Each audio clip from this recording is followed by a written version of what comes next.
ഒരുപാട് സന്തോഷം. ന്യൂ തിയേറ്ററിലാണ് നമ്മൾ വെക്കുന്നത്. അടികപ്പേര കൂട്ടമ്മയുടെ 15 ഡേയ്സ് സെലിബ്രേഷൻ. ഈ ക്രിസ്മസിന് ഇറങ്ങിയതിൽ നമുക്ക് വളരെ പേടിയോടെയാണ് നമ്മൾ ഈ സിനിമയായിട്ട് വന്നത്. കാര്യം വലിയ വലിയ സിനിമകളൊപ്പം, പക്ഷേ എന്താ പറയുക, ഇത്രയും നല്ലൊരു സ്വീകാര്യത ഈ സിനിമയ്ക്ക് കിട്ടിയതിൻ്റെ നമുക്ക് ഒരുപാട് സന്തോഷം. ട്രിവാൻഡ്രത്തിൻ്റെ തന്നെ സ്വന്തമായി യൂണിവേഴ്സിറ്റി ഹോസ്റ്റലിൽ ആണ് നമ്മളിത് പൂർണ്ണമായി ഷൂട്ട് ചെയ്തത്. മാത്രമല്ല മലർവാടി തൊട്ട് നമുക്ക് വിശാഖമായിട്ടുള്ളൊരു ബന്ധമാണ്. അപ്പം വിശാഖിൻ്റെ തിയേറ്ററിൽ തന്നെ ഇത് മാത്രമല്ല ഇതിന് മുമ്പേ ഉള്ള സിനിമകളൊക്കെ ഇങ്ങനെ ഓടുന്നതിൽ ഒരുപാട് സന്തോഷം. ട്രിവാൻഡ്രത്താണ് നമ്മുടെ പടം ഷൂട്ട് ചെയ്തത്. യൂണിവേഴ്സിറ്റി മെൻസ് ഹോസ്റ്റലായിരുന്നു ഷൂട്ട് ചെയ്തത്. അപ്പോൾ നമ്മുടെ എല്ലാ സിനിമകൾക്കും വിശാഖിൻ്റെ സപ്പോർട്ട് ഹ്യൂജാണ്. കാരണം നമ്മുടെ ഓൾമോസ്റ്റ് എല്ലാ സിനിമകളും കഴിഞ്ഞാൽ ഞാൻ വന്നത് എനിക്കൊന്ന് കുഞ്ചരാമായണത്തിനായിരുന്നു. അപ്പോൾ കുഞ്ചരാമായണത്തിൻ്റെ സെലിബ്രേഷൻ ഉണ്ടായിരുന്നു ഇവിടെ.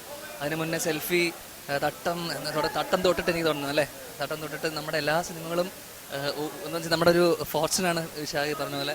അപ്പോൾ 15 ഡേയ്സ് ആണ്. ഇപ്പോൾ ഹ്യൂജ് റെസ്പോൺസ് ആണ് ട്രിവാൻഡ്രത്ത് നിന്ന് മാത്രം. എനിക്കൊന്ന് ട്രിവാൻഡ്രത്ത് നിന്നാണ് ഏറ്റവും കൂടുതൽ റെസ്പോൺസ് വന്നിരിക്കുന്നത് നമുക്ക്. അപ്പോൾ ഭയങ്കര ഹാപ്പിയാണ്. എന്തായാലും ഇവിടെ വരാനും അല്ലെങ്കിൽ എല്ലാവരും കാണാൻ സാധിച്ചതിൽ വളരെ സന്തോഷം. Thank you.